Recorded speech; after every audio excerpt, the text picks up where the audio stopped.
이제 발제로 들어가도록 하겠습니다. 이제 구체적인 내용을 이제 저희가 이제 좀 살펴보려고 하는데요. 국립생물자원관 생물다양성 연구부장으로 계신 우리 박진영 부장님으로부터 우리 발제를 듣도록 하겠습니다. 내용은 아까 말씀드렸던 제5차 국립다양성 전략의 의의가 되도록 하겠습니다. 큰 박수 부탁드립니다.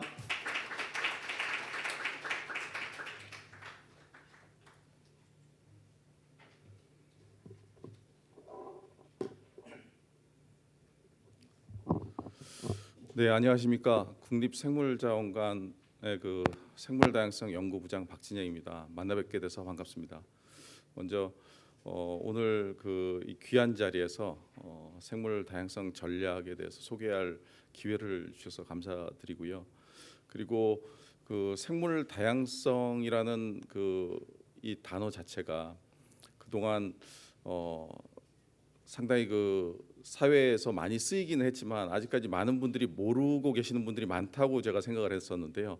처음 시작하기 전에 영상에서 우리의 어린 학생들이 생물 다양성에 대해서 나름대로 잘 이해하고 있는 것을 보고 제가 생각했던 것보다 그래도 이해도가 상당히 높고 이 단어 자체가 그리고 이 중요성 자체가 사회적으로 지금 점차 주류화되고 있고 많이 이렇게 퍼져나가고 있구나 생각을 해서 좀 희망적으로 생각을 했습니다. 앞서서 저희 관장님이 소개해 주신 것처럼 국가 생물 다양성 전략은 쿤밍 몬트리올 생물 다양성 프레임워크가 채택된 데 이어서 생물 다양성 협약에서 각 국가별로 의무적으로 전략을 그걸 반영을 해서 세계적인 전략을 반영을 해서 국가 전략을 만들도록 하고 있습니다. 그래서 거기에 따라서 저희가 만든 것인데요. 발표를 제가 하면서 간략하게 내용을 소개를 해드리겠습니다.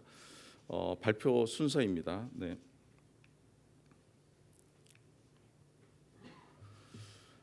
먼저 이 생물 다양성 협약 내지는 생물 다양성 보존에 대한 개념이 국제적으로 진행되게 된 간략한 스토리를 좀 설명을 해드리면요.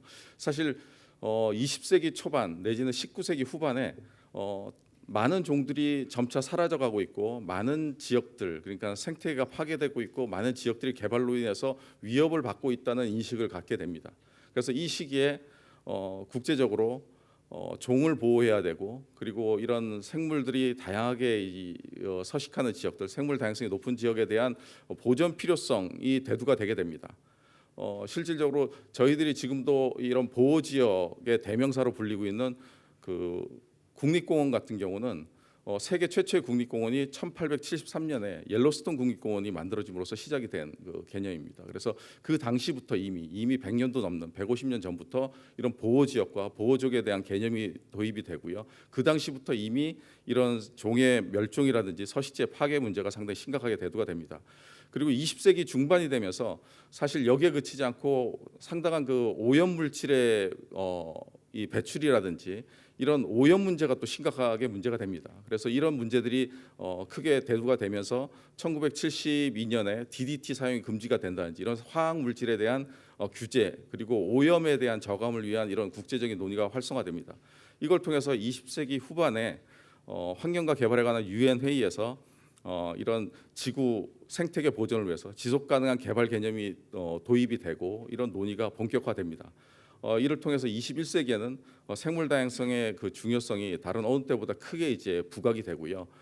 앞서서 지적을 해주셨지만 그동안 기후 변화와 관련된 그런 논의가 활발하게 진행이 되고 그 부분에 대한 국제적인 어떤 이행을 위한 논의가 토론이 활발히 진행이 되었는데요. 지금은 이제 그 이후에 생물 다양성에 대한 부분 국제적인 규범에 대한 가이드라인에 대한 논의들이 굉장히 활발하게 진행이 되고 있습니다. 그리고 이 생물 다양성에 대한 어떤 보존을 위해서 기후 변화와 연계한 이런 논의도 매우 활발히 진행이 되고 있습니다. 생물 다양성 감소의 추세 자체가 상당히 심각하다는 그런 연구 결과들이 상당히 많이 있습니다. 지금 보시는 것처럼 2010년까지 1970년대에 비해서 2010년에 생물 종이 11%가 감소했다. 그리고 2050년까지 추가로 10% 이상이 감소한다는 얘기도 있지만 실질적으로 저희가 예상하는 것보다 훨씬 빠른 속도로 이 종들이 사라져가고 있기 때문에 2100년에 우리가 보고 있는 종들 중에 3분의 1 이상이 멸종될 수도 있다는 그런 굉장히 비관적인 전망도 있습니다. 그래서 얼마 전에 그 코로나 상황일 때 많은 분들이 이제 고생을 하시고 사회가 전부 락다운이 돼가지고 어려움을 겪었는데 그때 우리가 손을 잘 씻고 마스크를 잘 쓰면 이런 어려움이 극복이 될 거라고 믿었지만 사실 그게 끝나고 난 상황에서 경제 위기가 닥쳐오고 있고요. 경제 위기 다음에는 기후 변화로 인한 심각한 위협이 인류 앞에 직면해 있고요. 그 뒤에는 생물 다양성의 붕괴를 통한 이 위협이 다가오고 있습니다. 그래서 이런 위협에 대응하기 위해서 국제적으로 다양한 그 협력 체계가 구성이 되고 있는데요. 대표적인 생물 다양성 관련 국제 협약을 이제 소개해드리는 페이지입니다. 한국은 이 협약에 다 가입이 되어 있는데 하나 지금 아래쪽 좌측에서 두 번째 이동성 야생 동물 종의 보존에 관한 협약 CMS만 아직까지 가입이 안 돼 있는 상태고요. 나머지 이런 국제 협약, 국제적인 협력에 한국은 적극적으로 좀 참여를 하고 있습니다. 이런 생물 다양성 관련되는 협약 중에서 가장 대표적인 게 역시 생물 다양성 협약이고요. 처음에 이제 태동한 배경은 좀 전에 설명을 드렸지만 실질적으로 이제 시작이 되는 거는 1992년이고요. 한국은 94년에 비준을 해서 95년부터 이제 이 법이 발효가 됩니다. 현재까지 196개국이 가입을 해 있고요. 지도에서 보시는 것처럼 초록색이 가입국인데요. 뭐 전 세계적으로 모든 나라가 가입이 되어 있지만 미국과 바티칸 공화국 2개국만 아직까지 미가입 상태입니다. 이 생물 다양성 협약이 만들어진 후에 그동안 쭉 이제 총회들 2년 간격으로 이제 총회가 진행이 되어 있는데 지금까지 15차 당사국 총회가 열렸고요. 한국은 12차 총회 2014년에 대한민국 평창에서 당사국 총회를 유치해서 이 생물 다양성 협약에 굉장히 적극적으로 참여를 하고 있습니다.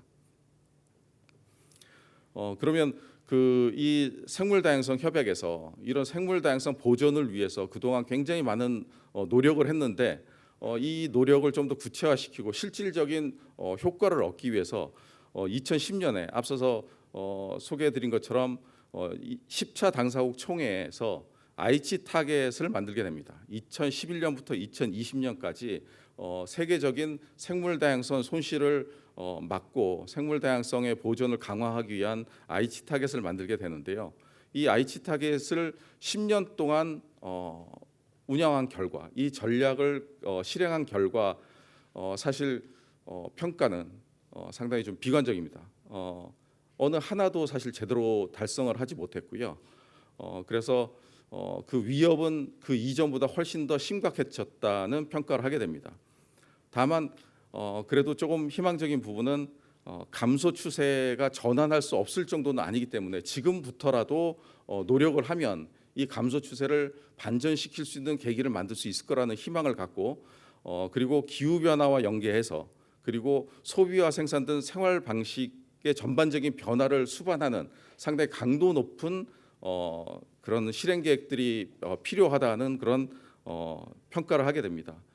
이를 바탕으로 해서 그 다음 단계에 이제 계획을 만들게 되는데요. 원래 2020년에 끝났기 때문에 2021년부터 사실 이 2차 계획이 이제 세계적으로 실행이 되어야 하는데 코로나 기간이어서 사실 그 대면 회의에 어려움도 있었고 여러 가지 이런 국제적인 이런 논의의 장을 만드는데 상당한 어려움이 있었습니다. 그래서 2019년부터 22년까지 4년간 굉장히 긴 장기간의 국제적인 협의와 협상의 과정을 거쳐서 재작년 12월에 쿤밍 몬트리올 글로벌 생물 다양성 프레임워크가 채택이 되게 됩니다. 그래서 이것을 조금 약자로 해서 쿤밍 몬트리올 GBF라고도 하고요. 또는 더 약자로서 GBF라고도 부릅니다. 그리고 이 계획에 있어서 기존 계획과 가장 크게 달라진 점은 과거의 그 aichi 타겟의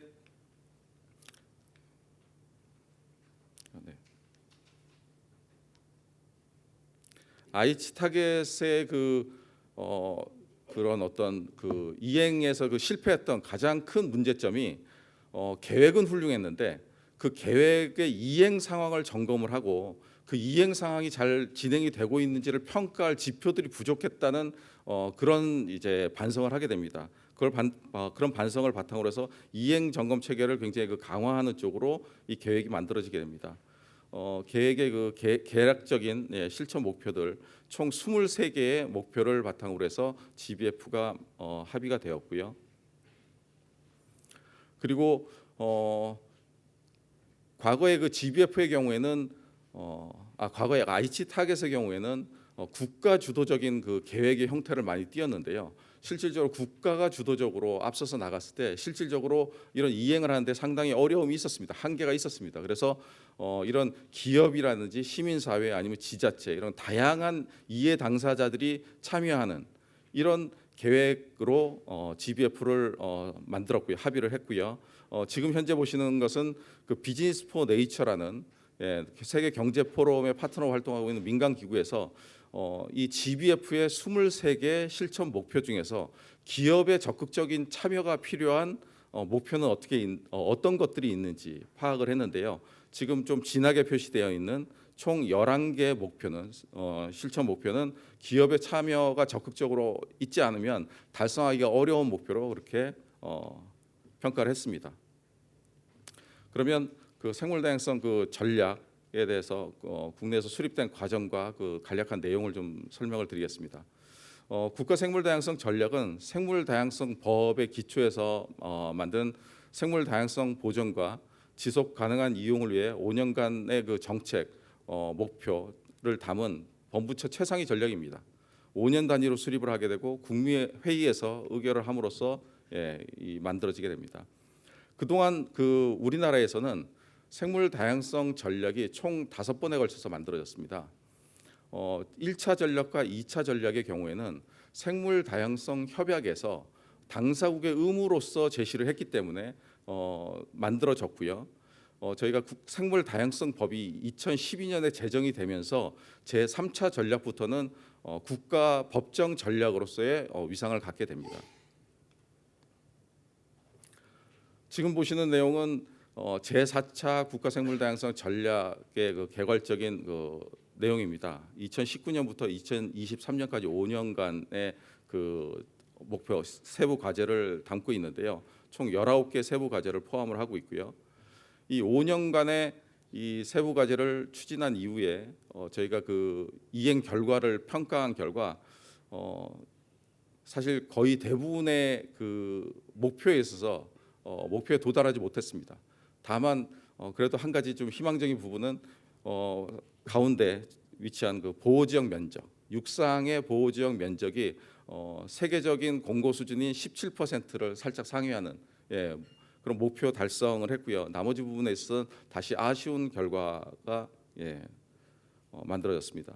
그래서 이 제4차 생물다양성 전략 이행의 저희가 평가를 할 때 일부 긍정적인 부분은 생태계에 있어서 육상 보호 지역이 목표로 했던 수치를 달성을 했다든지 아니면 외래종을 사전 예방을 한다든지 아니면 멸종위기종에 대한 그런 정책적인 그런 수단들을 강화하는 쪽으로 해서 몇몇 긍정적인 부분들이 있지만 또 좀 아쉬운 부분들은 보존을 우선적으로 이렇게 강조를 했을 때 생기는 좀 불편한 지역 사회의 경제적인 부분에 있어서 좀 불편한 이런 것들이 있다든지 아니면 지역 생물 다양성 전략과 같이 지역이나 아니면 기업이나 시민 사회의 참여가 좀 다소 부족하고 주류화가 다소 부족했다는 그런 한계가 있었던 그런 평가를 하게 됩니다.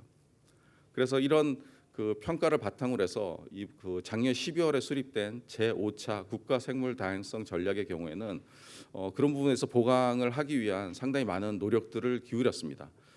작년 연초부터 12월까지 굉장히 긴 1년 동안의 논의 과정을 통해서 협상 과정을 통해서 전략을 수립을 했는데요.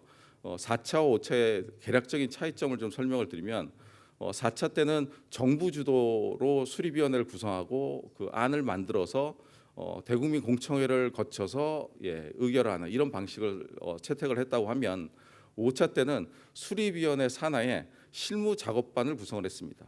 각 부처의 실무자와 관련 분야 전문가들을 최대한 저희가 모셔서 굉장히 장기간에 한 4, 5개월 이상의 긴 시간 동안 계속 이 문안이라든 여러 가지 이슈들을 도출을 하고 이런 부분에 있어서 전략으로 다듬기 위한 굉장히 많은 토론을 거쳤고요. 그리고 이 토론을 거쳐서 나온 그 안에 대해서 공청회뿐만 아니라 설명회, 토론회, 간담회 그리고 대국민 아이디어 공모전 등 이 이해 당사자들, 각각의 이해 당사자들이 이 진행되는 내용에 의견을 내실 수 있도록 그리고 진행되는 내용에 대해서 좀 공유를 할 수 있는 그런 다양한 기회를 만들었고요.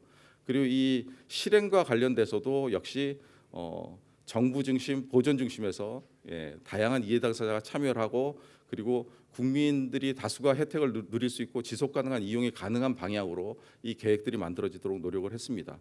그리고 과거의 그 계획들이 국내 중심적으로 이런 목표나 지표를 설정을 했다고 한다면 5차 전략에서는 그 쿤밍 몬트리올 GBF에서 과거에 그 IC 타겟이 실패했던 데 반성을 하고 굉장히 구체적이고 실질적인 지표를 제시합니다.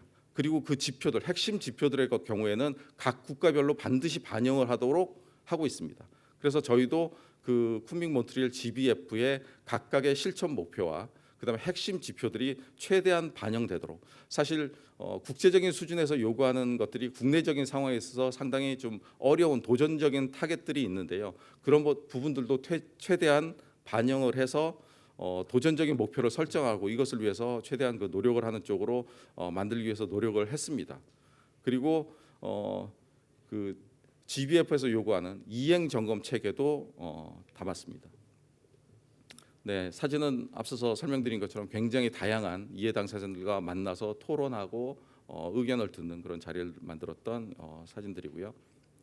그래서 이러한 토론을 통해서 만들어졌던 국가 생물 다양성 전략 제5차 전략에 대해서 간략하게 소개를 해드리겠습니다. 사실 시간의 제약 때문에 길게 설명드리긴 어렵고 헤드라인 중심으로 이러이러한 내용이 포함되어 있다는 것 중심으로 설명을 드리고 또 제가 자료집을 보니까 토론회 때 또 토론자로 참여하시는 분들이 이 내용에 대해서 또 소개를 해주신 내용이 있기 때문에 여기서는 헤드라인 중심으로 설명을 드리겠습니다. 아래쪽에 보시면 이 삼각형 모양이 있는데요. 이게 이제 5차 전략을 만들면서 진행되었던 내용입니다. 제일 밑단에 그 국가생물 다양성 전략 실무 작업반이 있어서 굉장히 많은 분들이 참여해서 다양한 의견들을 내놓고 서로 토론하는 그런 장을 만들었고요. 여기서 만들어진 안을 수립위원회에서 다듬어서 정부안 초안을 만들었고요. 이것을 국가생물다양성위원회에 상정을 해서 검토를 하고 최종적으로 국무회의에서 전략이 확정이 되는 이런 과정을 거쳤습니다. 저는 이 중에서 그 국가생물다양성 실무작업반과 수립위원회에 참여했던 인연으로 아마 오늘 이렇게 발표하는 게 아닌가 싶습니다. 그러면 저희가 그 작년 1년 동안 긴 논의의 과정을 거쳐서 만든 그 생물 다양성 전략의 실천 목표인데요. 총 21개로 구성을 하였습니다. 쿤밍 몬트리올 GBF의 경우는 23개의 실천 목표를 제시를 했는데요. 그 내용과 일단 연계를 시키고 한국 상황에 조금 맞지 않는 부분들 이런 부분들은 조금 제외를 하면서 최대한 그 내용을 담도록 노력하면서 21개로 간추려서 만들었습니다. 먼저 1번 목표인데요. 공간 계획을 통한 생물 다양성 관리 강화입니다. 지속 가능한 국토 관리를 위해서는 그리고 생물 다양성 보존을 위해서는 생물 다양성 전략을 잘 만들 뿐만 아니라 이 생물 다양성 전략이 국토 계획, 환경 계획에 잘 이렇게 반영이 될 필요가 있습니다. 그래서 서로가 연동이 되고 서로 간에 잘 유기적으로 이게 관계가 맺어져야지 이 생물 다양성 전략이 잘 진행이 되기 때문에 그 부분에 대한 목표가 1번으로 들어갔고요. 지금 보시면 좌측 하단에 GBF-T1이라고 써 있는데요. 이게 그 쿤밍 몬트리올 GBF의 타겟 1과 연관이 되어 있는 우리나라의 생물 다양성 전략이라는 의미입니다. 그리고 이 그 실천 목표 안에서 세부 실천 목표가 나오고 세부 실행 계획이 나오고 그다음에 이 목표가 잘 이행이 되고 있는지 구체적인 지표들도 이제 선정을 하였습니다. 그래서 핵심 지표들 같은 경우에는 생물 다양성 협약에서 제시하는 그런 내용들을 최대한 반영을 하려고 했고요. 그리고 우리나라 상황에 맞는 지표들도 있는 경우에 쓰거나 아니면 부족한 경우에는 개발을 해서 추후에 이렇게 추가를 하는 방향으로 진행이 될 것 같습니다. 이 핵심 지표 같은 경우에 생물 다양성 협약에서 아직까지 개발이 안 된 지표도 있습니다. 제가 넘기다 보면 물음표로 써 있는 부분이 있는데요. 그건 아직까지 생물 다양성 협약에서 핵심 지표를 어떻게 설정할지 아직까지 논의가 진행되고 있다는 의미고요. 아마도 올 가을에 열릴 16차 그 당사국 총회 콜롬비아에서 열리게 되는데 거기서 아마 추가적인 핵심 지표들이 제안이 될 걸로 생각을 합니다. 그럼 그 내용들을 추가적으로 반영을 해서 저희 그 전략을 좀 다듬게 됩니다. 이번 전략은 생태계 복원으로 자연자본 가치 확대인데요. 전 세계 토지의 75%가 활성이 됐고 지난 300년간 습지의 85% 이상이 손실이 되었습니다. 그래서 이에 대한 보완으로 그 사라지거나 훼손된 이 지역에 대한 그 복원 계획을 만들고 이걸 착수하는 것을 2번 목표로 설정을 하였습니다. 3번 목표는 생태 우수지역 확대 및 지역사회 혜택 강화입니다. 앞서서 잠깐 소개를 해드렸지만 그 30%의 보호 지역을 지정을 한다라는 게 이번 GBF의 상당히 핵심적인 목표 중에 하나입니다. 많은 매스컴에서 이번 GBF 합의에 대해서 보도를 할 때 보호 지역 30%를 지정하겠다는 굉장히 그 도전적인 이런 목표를 설정을 했다고 했는데요. 여기서 조금 낯선 표현이 등장을 합니다. 자연 공존 지역 OECM이라는 용어가 등장을 하는데요. 현재와 같은 보호 지역처럼 매우 엄격한 관리를 하는 보호 지역을 전국토의 30%를 지정하기는 많은 나라들이 어려움이 있습니다. 그래서 이 실질적으로 생물 다양성의 보존을 위해서 도움이 되는 국토 관리의 면적을 늘리는 차원에서 OECM 자연 공존 지역이라고 저희가 지금 용어를 지금 사용을 하고 있는데요. 보호 지역으로 지정되지는 않았지만 생물 다양성 보존에 기여하면서 관리되는 지역. 용어가 조금 낯서실지 모르는데요. 간단하게 조금 설명을 드리면 약간 이런 겁니다.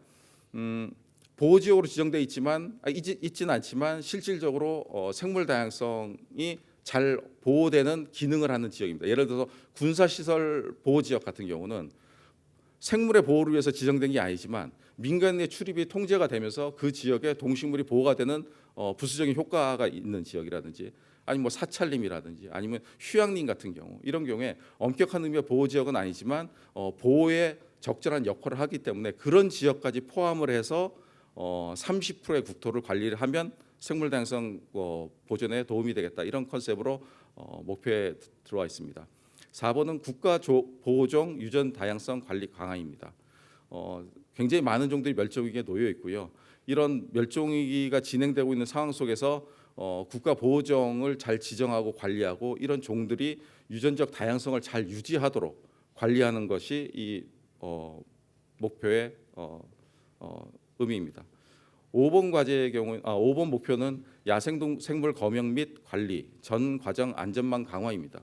잘 아시는 것처럼 야생동물에서 유려한 정말 다양한 인수 공통 감염병이 지금 지속적으로 지금 창궐하고 있습니다.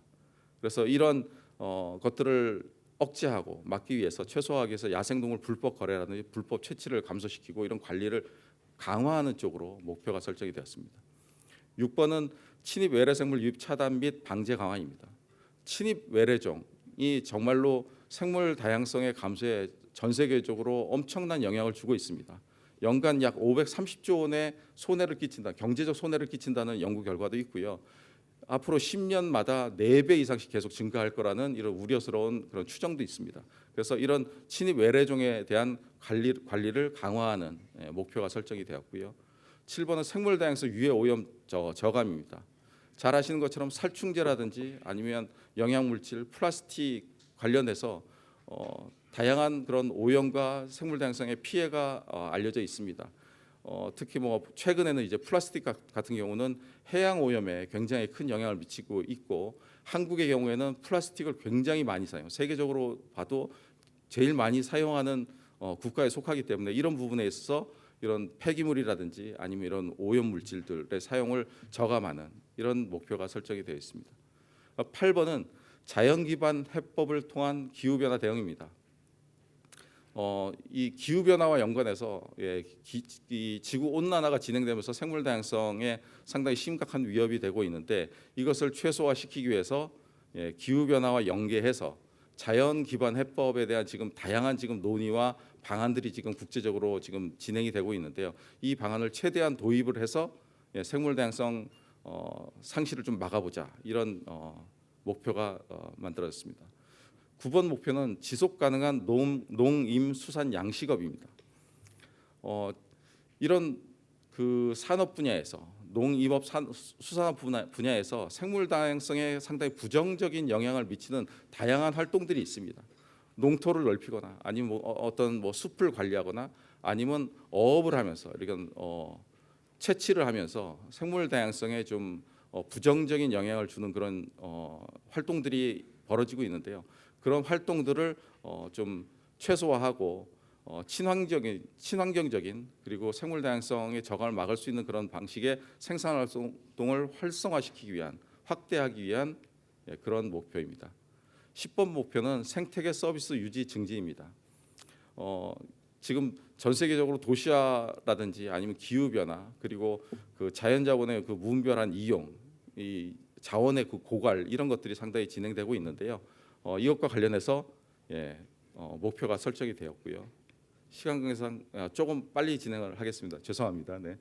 도시 생물 다양성 분야에서도 역시 도시의 생물 다양성을 높이는 쪽으로 녹지나 수공간을 관리하는 이런 목표가 설정이 되었고요.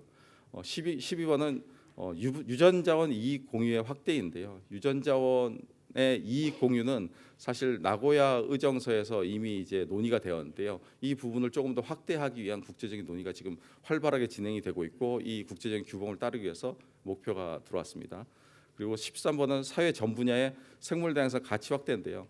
우리나라에 굉장히 그 다양한 이런 정책과 이런 활동들이 있는데요. 이런 것들에 있어 이 생물 다양성의 가치를 반영해서 국가 자연자원 개정 체계를 표준화한다든지 이런 걸 통해 가서 이런 가치들이 반영될 수 있도록 하는 목표입니다. 다음은 ESG 경영인데, 이 부분은 다들 많이 들어보셨을 텐데 기업 경영과 관련된 이런 부분에 있어서 목표가 설정이 되었습니다. 그다음에 지속 가능한 소비를 위한 제도를 정비를 하고 이런 교육을 하고 음식물 폐기물이라든지 이런 걸 줄이기 위한 지속 가능한 소비 촉진, 이 부분에 목표가 있고요. 16번은 유전자 변형 생물체 LMO에 대한 여러 가지 우려가 있습니다. 이 우려들에 대한 적절한 관리를 위한 목표입니다. 17번은 유해보조금의 단계적 감축 및 친환경 인센티브 확대인데요.